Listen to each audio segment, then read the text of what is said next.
Comme son nom l'indique, c'est des lanternes magiques. Non, c'est la préhistoire et l'histoire du cinématographe, donc du projecteur de cinéma, pas du film, mais du projecteur.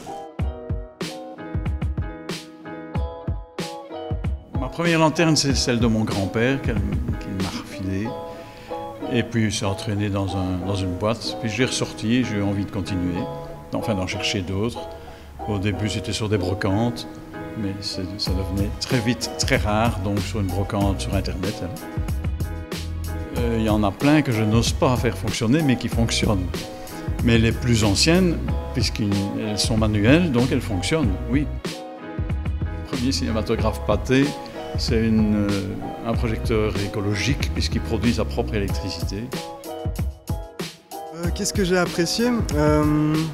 Déjà c'est toujours intéressant parce que c'est l'ancêtre du numérique, les anciens projecteurs, le montage pellicule en 35 mm, etc. Ce que j'ai apprécié énormément, c'est de voir de là d'où on vient, quand même, parce que pour le moment on est beaucoup dans le numérique. C'est quand même un truc de dingue, et de se dire que ouais, donc maintenant le cinéma, on en est là, voir que ça vient de petites images projetées avec une bougie, je trouve ça quand même assez incroyable. On se rend compte qu'on n'est jamais assez calé sur le sujet.